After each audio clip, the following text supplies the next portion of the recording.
nothing's secure in this world. So just go live that dream, go travel, go see the world, and you'll have an amazing time, no doubt.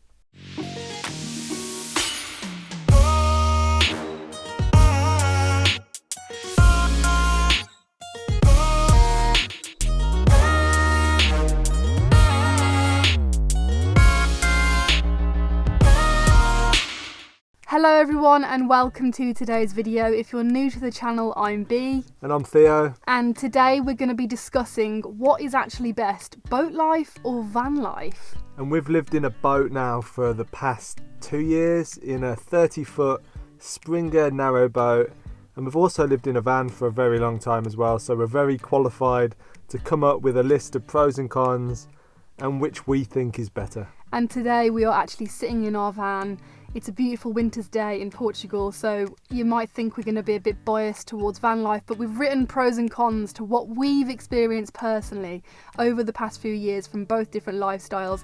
Obviously everyone's got their own ideas about what's better, but this is what we've learned over the past 4 years of alternative living. We first moved into a van back in 2014 because we wanted to travel, and that's one of the reasons why we also got a boat, because we just don't like the idea of being stuck in one place. But whilst they both travel and they both move, boats and vans have got pretty different ways of going about it. So boats is a little bit more restrictive, I think. You are locked down to the canal network. And river network. Which is fairly vast, like really vast actually, and the expanse is really big and it goes to loads of different cities, countryside, all over the UK. But I feel personally that for me, the travelling in a van is a little bit more exciting because you can go down them dead end roads, you can find your own places to stay for the night. It's similar with on the boat, you can still find your places to stay, but you know it's always going to be on a canal, you can't go off-road, you can't find them hidden gems. I feel like it's a bit more rigid.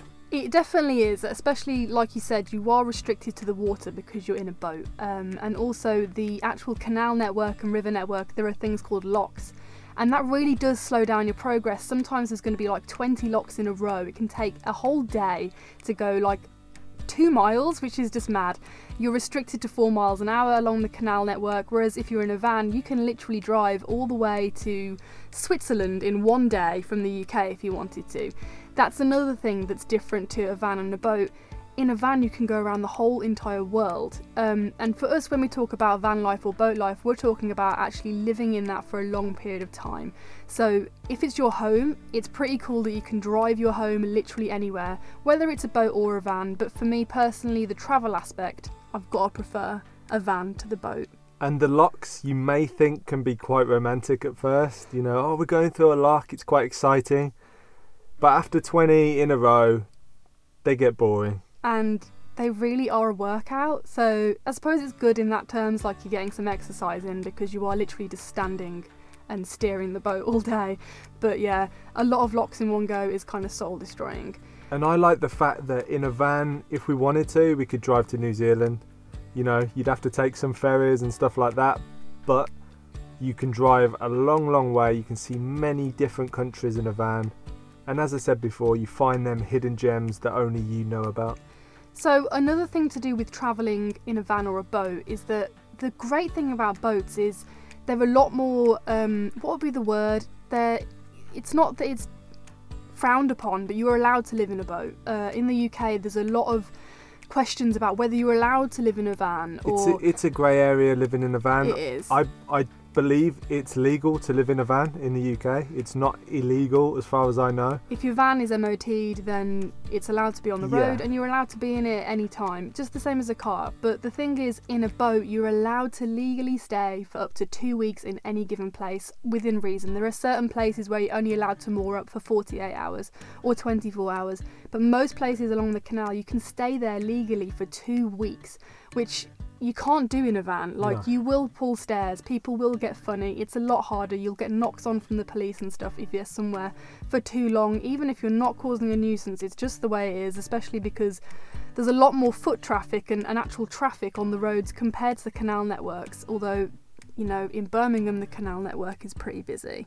And if you don't want to draw attention to yourself living in a van, I would generally say move every other day. Try not to stay longer than 3 days and you won't draw attention to yourself. Whereas in a boat, no one bats an eyelid. You can pull up anywhere you like on the canal network, pretty much within reason, and you can stay for 2 weeks at a time, which is really amazing and is what drew us to the lifestyle. Yeah, so another thing to do with canal networks as well is that you can get water from the canal side, not from the actual canal itself. I would never suggest drinking that. You'll get very ill. You can empty your toilets and all that sort of stuff. Which is harder in a van. In the UK, they really don't accommodate for people who have toilets and stuff in vans. I'm talking chemical toilets here, not composting toilets. In Europe, there's so many facilities to just empty your toilet for free, get water for free. Lots of the villages here have drinking water because a lot of the houses don't necessarily have drinking water in them. And in the UK, it's a totally different ball game. Obviously, it's doable. People do it. You just got to be a bit more savvy with where you get water from. Generally, if you go around the back of a garage, you might find a tap.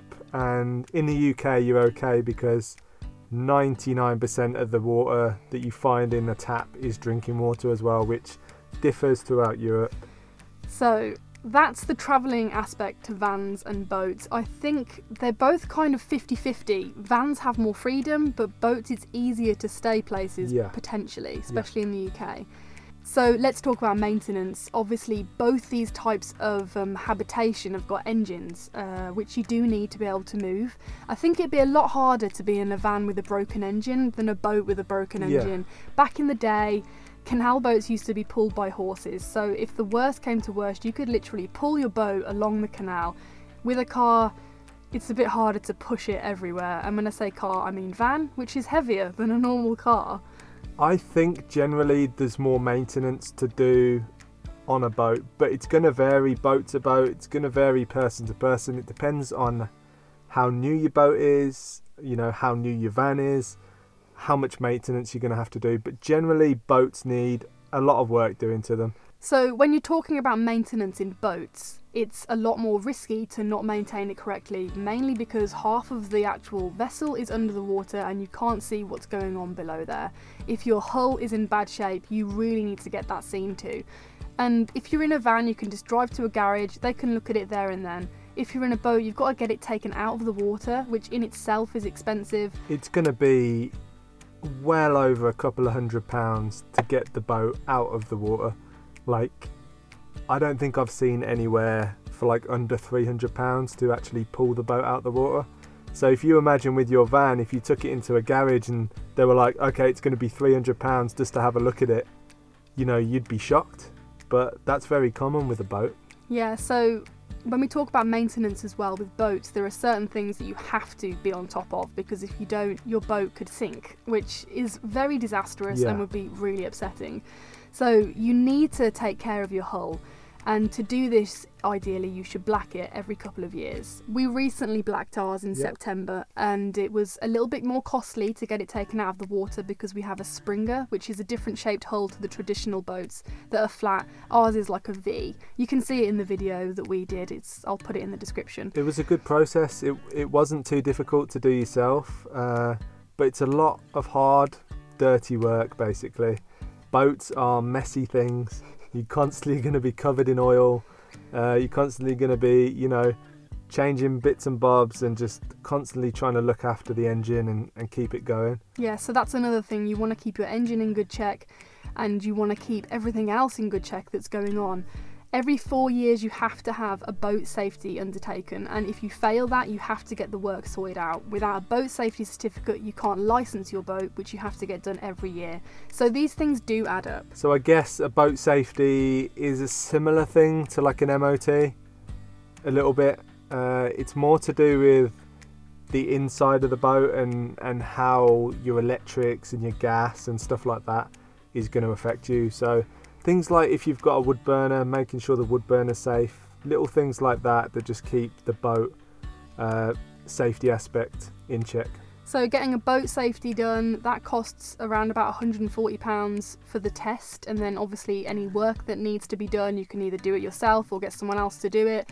and then most of the time they don't charge for a retest because it's not the cheapest thing.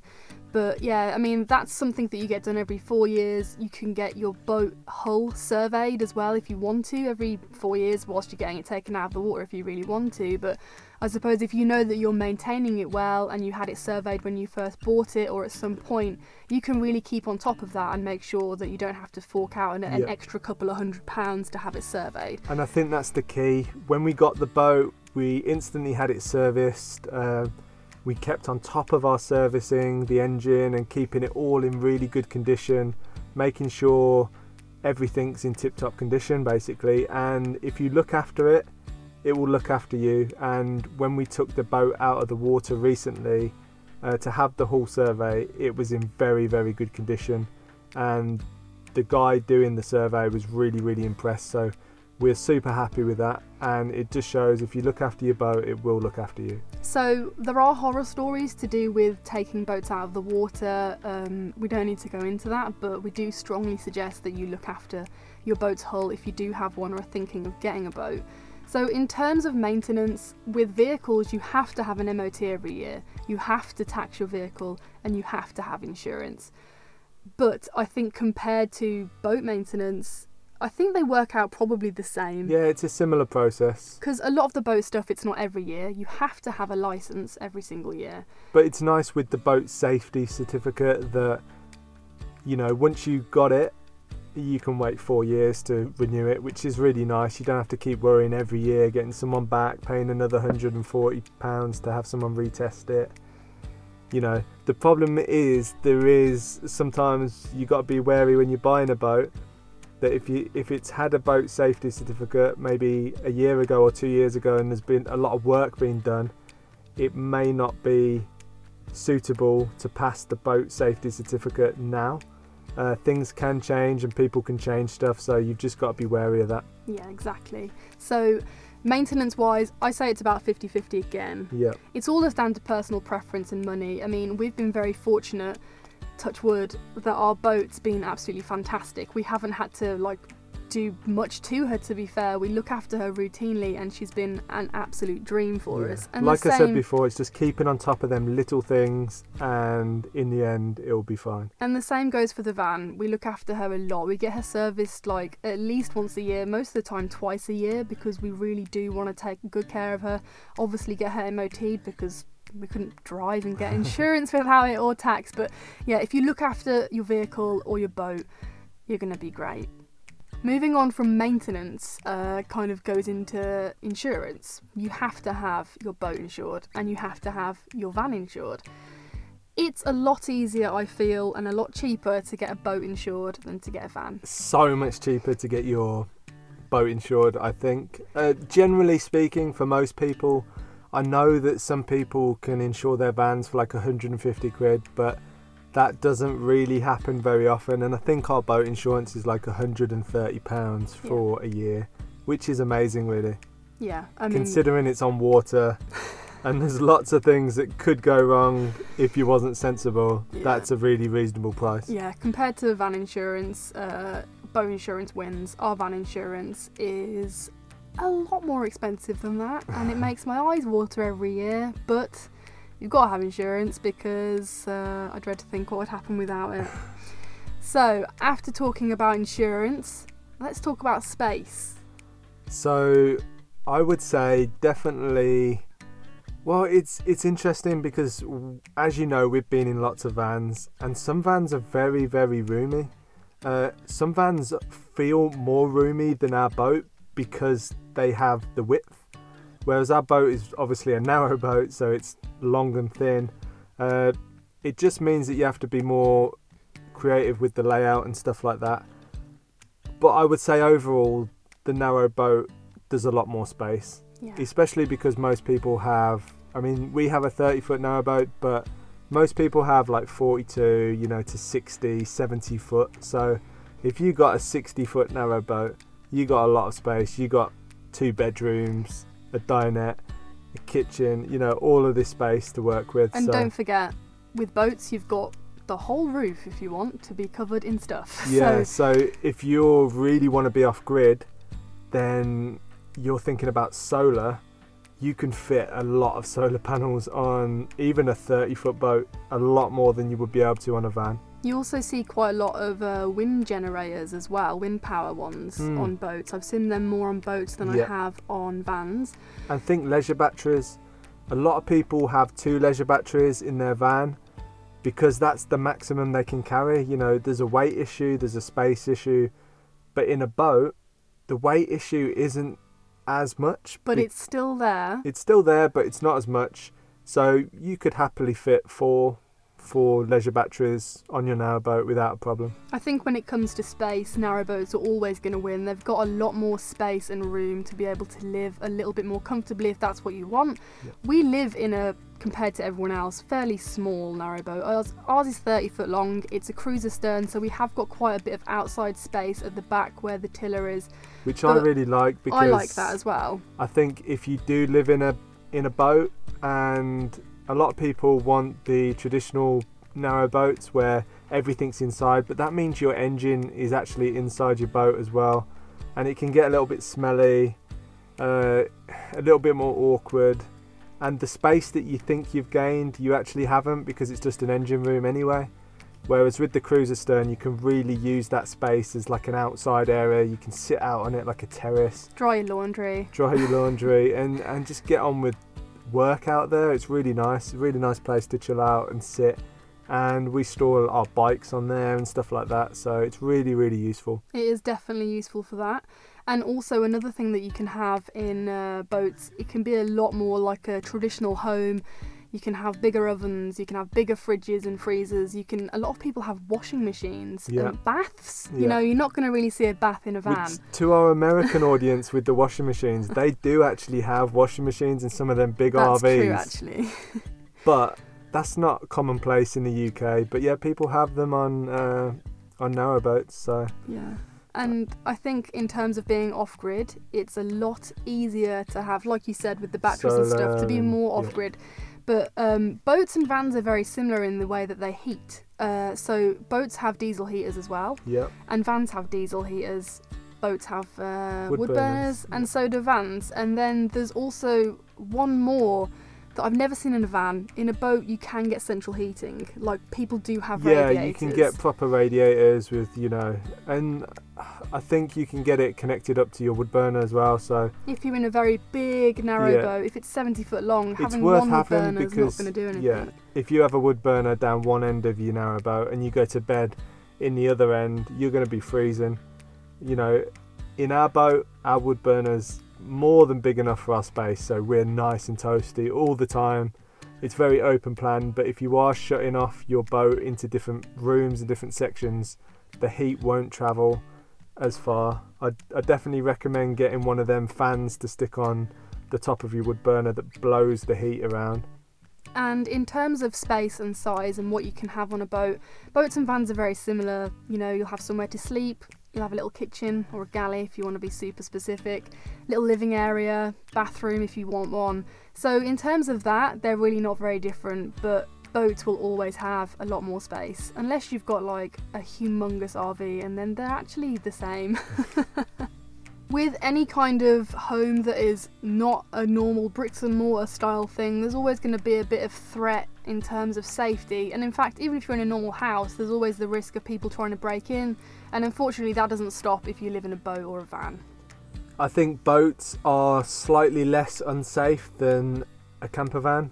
And for this reason, a lot of narrow boats are left on the side of the canals, obviously, in remote places, and they're very vulnerable. You could easily just push the window open or break the door down. They're not very secure things. No, I mean, in terms of vans, I feel like if you're worried about your van, you can park it up somewhere a lot more easily accessible. A lot more people are going to see it than if it's a boat in the middle of nowhere in the countryside where you just don't know who's going to be there. But in terms of theft and stuff, obviously you can install things like CCTV. You can try and prevent these things as much as you want. But like I said, if you're in a house, there's going to be a risk anyway. So whilst I do feel like the risk is higher in a boat, the risk is still there in a van. So neither one of those wins, unfortunately. But I definitely recommend taking out separate insurance for any cameras, laptops, anything tech or valuable to you, make sure you get separate insurance because it's just not worth it. Definitely. Talking about value as well, boats and vans can be very expensive, they can be very cheap. It's a lot cheaper to buy your own panel van and convert that than it would be to buy a sail away boat and convert it yourself. Yeah, boats are generally more expensive. We meet a lot of people who are doing self-builds, and some people pick up their vans for, as little as £2,000 or £3,000, which is not a lot of money for, a big van. So there's no way you are going to achieve that with a narrowboat. Narrowboats are way more expensive for even a kind of really bad narrowboat. You're still going to pay a fair amount of money. There's just no way. I don't think you could even get much floating for under £10,000. So yeah, it's very different in the scale of pricing. But they do hold their value better, I feel. Yeah, boats do. Definitely. They're always in demand, I feel. And since we moved into a boat, we've heard a lot more people saying they want to move into a boat. So they're always in demand. People are always looking for them. They're always up for sale. And they go really fast. If you've ever looked to buy a boat, you'll know what I'm talking about. Nice ones. Yeah, they sell really quick. If you're not hot, they will go. So yeah, in terms of value, you can do a lot more with a lot less with a van. Yeah, it's a very desirable lifestyle, I think. A lot more desirable than living in a van, I feel. I think there's a lot of people who are retired who, move on to narrowboats and stuff like that. So they do get snapped up very quickly. People have got cash. They want the boat. They take it. So yeah, you really need to be on your game if you want to get a good deal. And I think being in a boat is a lot more widely accepted than being in a van, which is very interesting because we see a lot of people saying, I want to live in a van, but my family thinks it's going to be cruel for me to do that with my children. But you don't really seem to hear that about people wanting to do that in boats. It's as if it's the same people thing. Seem to think that it's a lot more acceptable to be in a boat than a van, but really it is just exactly the same. You don't have that necessary security of being in the same place all the time, but you can. Which we love. Why would you want security of being in the same place? Well, the thing is, everyone has their own different ways to make these lifestyles work for them. For us, we prefer to be on the move, but for other people, they can find a way to stay in the same place. That makes them more comfortable, and that's all that matters. As long as you're happy, forget everyone else. Yeah, nothing's secure in this world, so just go live that dream, go travel, go see the world, and you'll have an amazing time, no doubt. The whole purpose of this video was to say what we prefer, boat or van, and I know that for me personally, it's definitely got to be a van.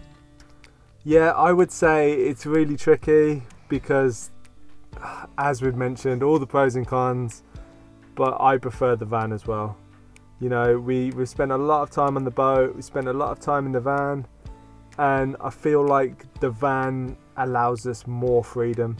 I think the boat is more comfortable, but the van is more freedom, and freedom is what we're all about. Yeah, definitely. The boat 100% is more comfortable, but that's one of the reasons why we're doing a van conversion. We thought, you know what, we've been travelling in our smaller van for 4 years now. If we can recreate our boat in a van, then that is literally perfect for us. And all that means is that we want something with a fixed bed, which we have in our boat, and a nice kitchen that we can stand up in. We'll basically recreate our boat on land. Yeah, so we're going to have a wood burner, we're going to have a fixed bed, and we're going to have space where we can stand up. So that's literally it for us. But just think, just because we prefer the van life to the boat life doesn't mean you will. So you've got to experience it for yourself. You might prefer being on a boat over a van. A van might be a nightmare for you. So just think of it like that. What we say isn't what's good for you. What's good for you is what's good for you. So yeah, just go out there, try different things, travel, see the world, and just have fun. Comment below what you thought of this video. If you've got any questions or other videos that you want us to talk about, let us know. You're more than welcome to send us an email if you've got a more detailed question. You can contact us down below in the description. There's loads of different ways that you can contact us. But thank you so much for watching, guys, and we'll see you on the next one. 1 second. What? And maybe after we've lived in our barn for a few years, then we'll do a barn versus boat versus van. Anyway, I look forward to all the new videos that are coming out. You guys are going to absolutely love it. And thanks for watching. See you on the next video. Bye. Thank you so much for watching. Please subscribe now and turn on post notifications so you never miss a video. If you want to support us and help continue making our videos, then join us on Patreon from only $1 a month. See you on the next one.